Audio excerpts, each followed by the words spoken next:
Hello दोस्तों, आज हम पढ़ने जा रहे हैं इंग्लिश का चैप्टर द लास्ट लीफ। तो चलो चैप्टर शुरू करते हैं। ये चैप्टर दो दोस्तों पर है। एक का नाम है सू और एक का नाम है जॉन्सी। ये दोनों एक ही फ्लैट में रहते हैं और ये फ्लैट पुराने घर के तीसरे माले पर है और ये दोनों चित्रकार हैं। एक दिन जॉन्सी को निमोनिया हो जाता है और वो अपने बिस्तर पर बिना हिले डुले लेटी रहती है और पुराने घर के तीसरे माले पर है और ये दोनों चित्रकार हो। एक दिन जॉन्सी को निमोनिया हो जाता है और वो खिड़की के उस पार देखती रहती है। ये देखकर उसकी दोस्त सू बहुत परेशान रहती है और वह डॉक्टर को भी बुलाती है। हालांकि डॉक्टर रोज आते हैं चेकअप करने, जॉन्सी के स्वास्थ्य पर इससे कोई भी फर्क नहीं पड़ता है। एक दिन डॉक्टर सू को अब एक तरफ ले जाकर उसे पूछते हैं कि क्या जॉन्सी को किसी चीज की दिक्कत है या परेशानी है। सू जवाब देते हुए कहती है नहीं, लेकिन आप ये क्यों पूछ रहे हैं। फिर डॉक्टर कहते हैं कि जॉन्सी ने अपने दिमाग में ये बैठा लिया है कि वह कभी सही नहीं हो पाएगी। अगर वह जीना ही नहीं चाहती तो कोई भी दवा उस पर असर नहीं करेगी। सो कोशिश करती। फिर सू वहाँ से चली जाती है और जॉन्सी के लिए सूप लेकर आती है। जॉन्सी कहती है कि मुझे सूप नहीं पीना है, मुझे भूख नहीं लग रही है। अब इस बेल पर 4 पत्तियां ही हैं। मैं आखिरी पत्ती को गिरता हुआ देखना चाहती हूँ मरने से पहले, फिर मैं हमेशा के लिए मर जाऊंगी। सू जॉन्सी के बेड पर बैठकर उसे किस करती है और कहती है कि मैं तुम्हें कुछ नहीं होने दूंगी। जॉन्सी उसे बोलती है कि तुम मेरे कमरे का पर्दा लगा दो। सू कहती है कि मैं पर्दा नहीं लगा सकती क्योंकि मुझे पेंटिंग करनी है और मुझे पेंटिंग करने के लिए रोशनी चाहिए। मैं पेंटिंग करके कुछ पैसे कमाना चाहती हूँ। जॉन्सी से कहती है कि प्रॉमिस करो तुम विंडो से बाहर नहीं देखोगी जब तक मैं पेंट कर रही हूँ। जॉन्सी कहती है ठीक है, तुम अपनी पेंटिंग पूरी करो, मैं आखिरी लीफ गिरते हुए देखना चाहती हूँ। मैं अपने मरने का इंतजार कर रही हूँ, इसलिए इन पुरानी सूखी पत्तियों की तरह दूर। जॉन्सी कहती है मुझे इन पुरानी सूखी पत्तियों की तरह दूर जाने दो। सू कहती है सो जाओ, मैं एक पुराने चित्रकार की तरह चित्र बनाना चाहती हूँ। उस पुराने चित्रकार का नाम है बहरमन, वह मेरा एक मॉडल है। सू बहरमन के पास गई जो कि ग्राउंड फ्लोर पर रहता है। वह 60 साल का सबसे पुराना चित्रकार। उसका सपना था कि वह एक मास्टरपीस पेंट करे, लेकिन उसका ये सपना कभी भी पूरा नहीं हुआ। वह बहरमन को जॉन्सी की सारी बातें बताती है।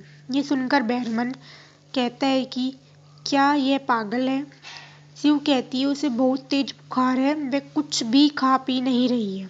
बहरमन कहता है मैं तुम्हारे साथ चलूंगा जॉन्सी को देखने। वह चुपचाप रूम में जाता है और उस समय जॉन्सी सो रही होती। फिर वह पर्दा लगाकर दूसरे रूम में चले जाते हैं। सू जॉन्सी का आसपास की चीजों में ध्यान लगाने की कोशिश करती है और वह उससे कपड़ों और पहनावे के बारे में भी बातचीत करती है, लेकिन जॉन्सी को इसका कोई भी जवाब नहीं देती है। जॉन्सी बिस्तर पर ही आराम करती है। फिर सू वहीं पर ही अपना ड्राइंग बोर्ड ले आती है और वहीं पर ही पेंट करना शुरू करती है। जॉन्सी का ध्यान बीमारी पर से हटाने के लिए वह सीटी भी बजाती है। फिर अचानक सू जॉन्सी की आवाज सुनती है अपने बेड से खड़े होकर। जॉन्सी उल्टी गिनती गा रही है। वह खिड़की से बाहर देखते हुए बोल रही थी 12, कुछ समय बाद बोल रही थी 11, देन 10, देन 9, देन 8, देन। सू गुस्से से खिड़की के बाहर देखती है और वह एक पुरानी आईवी क्रीपर। खिड़की के बाहर बहुत तेज हवा चल रही थी और बेल के पत्ते भी हिल रहे थे। सू पूछती है कि ये क्या है। डियर जॉन्सी जवाब देती है ये पत्ते बड़ी तेजी से गिर रहे हैं। 3 दिन पहले उस बेल पर 100 पत्ते हुआ करते थे और अब केवल 5 ही रह गए। ये ऑटम सीजन। सू ने जवाब दी। सू ने बोला पत्तियां तो गिरेगी ही। फिर जॉन्सी कहती है कि जब आखिरी पत्ती गिर जाएगी तब मैं मर जाऊंगी। ये सुनकर सू बोलती है ये क्या बकवास बातें कर रही हो, ये आईवी की पुरानी पत्तियों का तुम्हारे सही होने से क्या लेना देना है। डॉक्टर ने तो कहा है ना तुम जल्दी सही हो जाओगी। वह खिड़की से बाहर झांककर देखती है कि वहाँ क्रीपर पर एक लीफ है। बाहर बहुत तेज बारिश हो रही है, बर्फीली हवा चल रही है। ऐसा लग रहा है कि लीफ किसी भी समय गिर जाएगी। बहरमन कुछ भी नहीं कहता और वापस अपने रूम में लौट जाता है। अगली सुबह जब जॉन्सी उठती है वह अपनी कमजोर आवाज से सू को पर्दा हटाने के लिए कहती है। सू देखती है कि क्रीपर पर एक लीफ अभी भी है और बिल्कुल हरी भरी है। इतनी ठंड भरी हवा के कारण भी वह पत्ती अपनी जगह से नहीं हिली, नहीं गिरी। जॉन्सी कहती है कि पिछली रात बहुत तेज हवा चल रही थी। मुझे लगा था कि लाश जल्द ही गिर जाएगी और मैं मर जाऊंगी। स्यू कहती है कि तुम नहीं मरोगी, तुम्हें अपने दोस्तों के लिए जिंदा रहना होगा, जीना होगा। तुम मर जाओगी तो हम मेरा क्या होगा। जॉन्सी धीरे धीरे हंसती है और अपनी आंखें बंद कर लेती है और वह हर कुछ घंटों बाद खिड़की से झांक कर देखती है उस लाश और वह उस लीफ को उसी जगह पर पाती है। ऐसा लग रहा होता है कि यह लीफ क्रीपर से बिल्कुल चिपक गई हो। फिर शाम में बहुत तेज हवा चल रही होती है, फिर भी लास्ट लीफ नहीं गिरती।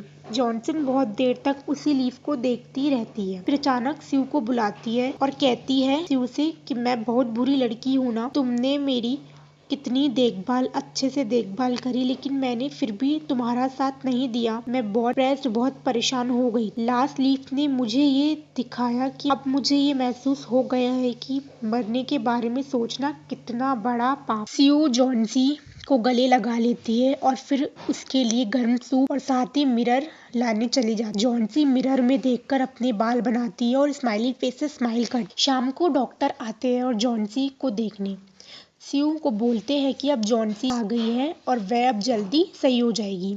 स्यू सोचती है कि अब मुझे बहरमन को देखने जाना चाहिए क्योंकि उन्हें भी निमोनिया हो गया। अब मुझे डर लग रहा है कि उनके पास जीने की कोई भी आशा नहीं है। फिर अगली सुबह स्यू जॉन्सी के पास आती है और जॉन्सी के बेड पर बैठ जाती है। स्यू कहती है कि मुझे तुम्हें कुछ बताना है। मिस्टर बहरमन निमोनिया से मर चुके हैं। उन्हें 2 दिन से निमोनिया हो गया। पहले दिन मैंने उनके कमरे के बाहर चौकीदार देखा और उनके कपड़े जूते भी गीले थे और वह ठंड से कपकपा रहे। मैंने लालटेन लैडर भी उनके पास देखे, पास पड़े हुए थे। वहाँ कुछ पेंट की, येलो पेंट की, ग्रीन पेंट की ब्रशेस भी थी फ्लोर पर। स्यू बोली, डियर जॉन्सी, विंडो के बाहर देखो इस आईवी लीफ पर। क्या तुम्हें ऐसा नहीं लग रहा कि इतनी तेज हवा के बावजूद भी ये लीफ कैसे नहीं गिरी? ये सब बहरमन के मास्टरपीस की वजह से है। उन्होंने ये उस रात पेंट की थी जब वह लास्ट लीफ गिर चुकी। तो दोस्तों, हमारा यहाँ खत्म होता है। अगर आपको वीडियो पसंद आया हो तो वीडियो को लाइक एंड चैनल को सब्सक्राइब कर देना। मिलते हैं किसी और वीडियो में।